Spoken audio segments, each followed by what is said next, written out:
Drury Lane. Even its name felt heavy on the tongue, a portent of the unease that clung to its every brick and cobblestone. A serpentine stretch of road, perpetually shrouded in a gloom that not even the brightest midday sun could pierce. The houses stood shoulder to shoulder, their facades cracked and weathered, each telling a silent tale of secrets swallowed by time. They watched me as I walked deeper into this maw of hidden truths. I could feel their gazes, cold and judging. The air hung thick with the cloying sweetness of honeysuckle, a sickly perfume that did little to mask the underlying scent of decay. It was a place where shadows stretched long and gnarled, where whispers seemed to slither from the very walls for themselves. This was my assignment, they said, a simple human interest piece. Drury Lane, they called it. Quaint. My gut churned with a primal fear, a warning that I was stepping into a darkness far deeper than I could have ever imagined. And yet, I was drawn in, compelled by a morbid curiosity that gnawed at the edges of my sanity. This was a place of stories untold, of lives lived in the shadows, and I, an unwitting intruder, was about to become a part of its twisted narrative. The house stood at the very end of Drury Lane, a looming Victorian mansion dubbed the Shoe by the locals. It was a moniker earned from its peculiar shape, its turret resembling the heel of a giant's boot. Its windows, like vacant eyes, stared out blankly, reflecting nothing but the oppressive atmosphere that clung to it like a shroud. The paint peeled from its walls like scabs, revealing the rotting wood beneath. Here resided Margaret O'Sullivan, a recluse shrouded in whispers. They painted her as a spectral figure, rarely seen and even more rarely spoken to. Her past was a tapestry woven with threads of tragedy and loss, a story whispered in hushed tones behind cupped hands. Some spoke of a family lost to a fire, others of a lover vanished without a trace. Her grief, they said, had driven her to the fringes of sanity, transforming her into a ghost, haunting her own decaying home. I approached the Shoe with cautious steps, the crunch of gravel underfoot, the only sound that dared break the unnatural silence. A shiver ran down my spine, a visceral reaction to the palpable aura of sorrow and despair that clung to the house like a curse. It was a place of secrets. I could feel it in my bones, and Margaret O'Sullivan held the key. Charles Driscoll, the Muffin Man, was a fixture on Drury Lane. His bakery, Driscoll's Delights, stood in stark contrast to the pervasive gloom of the street, its brightly painted facade and cheerful awning a jarring incongruity.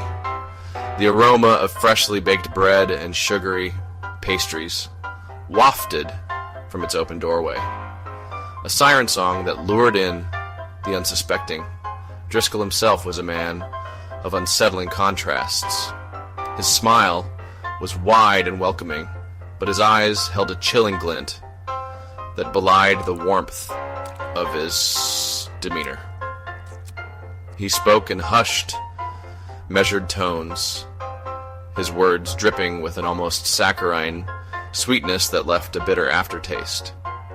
He moved with a disconcerting stillness, his movements precise and deliberate, like a spider weaving its web. He was a master baker. That much was undeniable. His creations were legendary, each bite a symphony of flavor and texture. But there was something about the man himself, an underlying current of something dark and unknowable that left me deeply unsettled. His gaze lingered a touch too long, his smile a touch too wide. The unease he evoked was a palpable thing, a creeping suspicion that refused to be ignored. It was in the way he spoke, the way he moved, the way his eyes seemed to follow my every step. There was more to Charles Driscoll than met the eye. I was certain of it, and I had a sinking feeling his secrets were somehow intertwined with the mystery of Margaret O'Sullivan. Shadows in the Doe. Unraveling the enigma, my investigation began with cautious inquiries, veiled questions posed to the few residents of Drury Lane willing to speak. I learned of the deep connection between Driscoll and Margaret, a bond that stretched back decades. He delivered her groceries, they said, collected her mail, even tended to her garden. An unlikely friendship, some whispered, fueled by a shared darkness. My instincts led me to Driscoll's delights.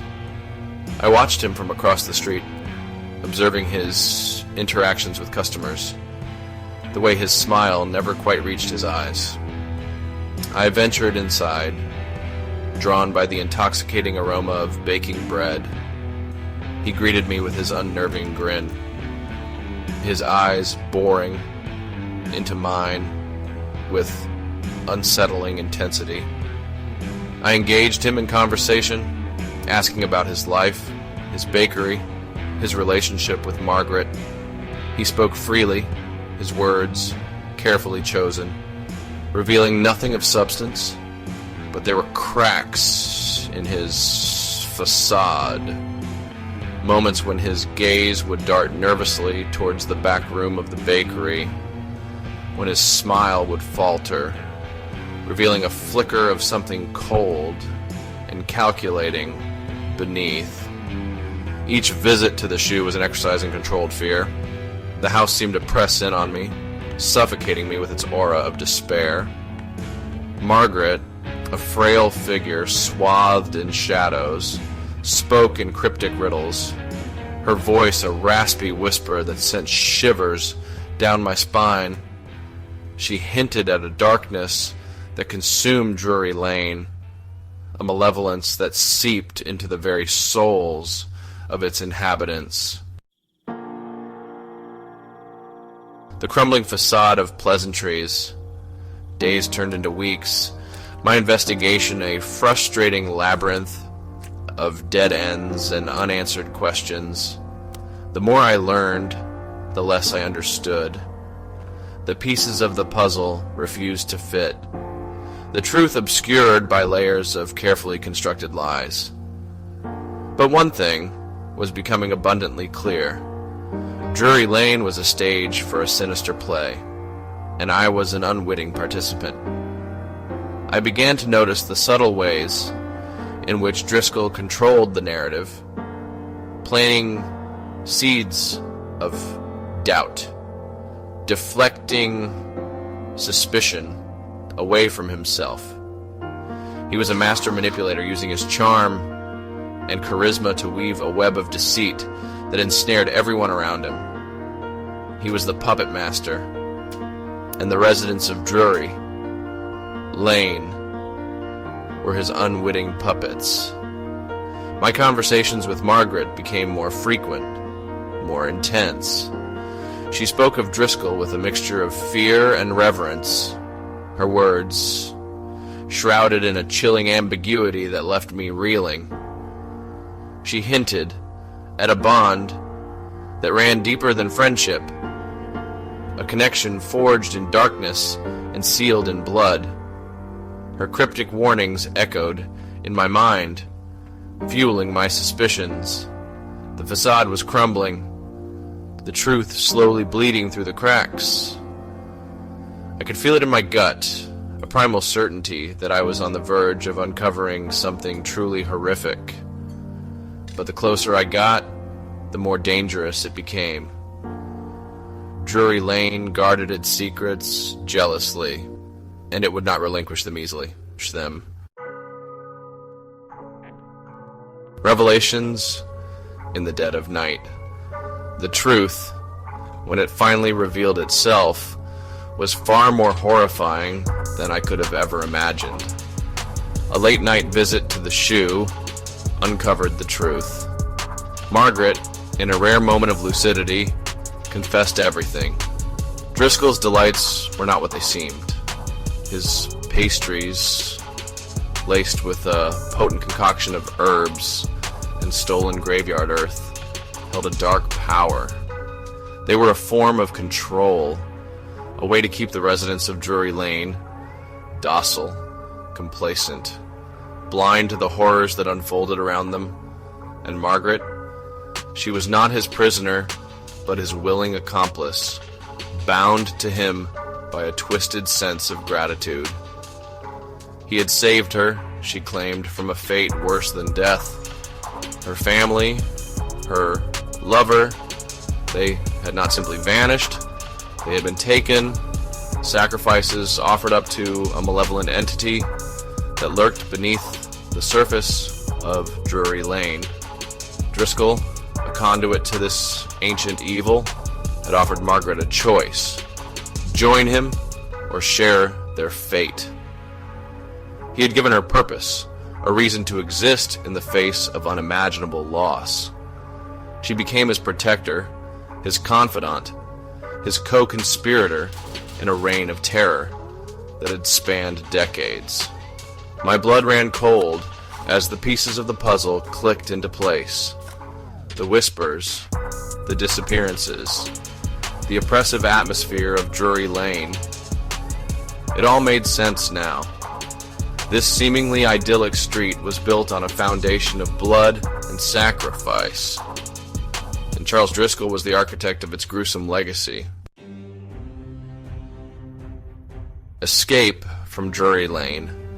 A lingering unease.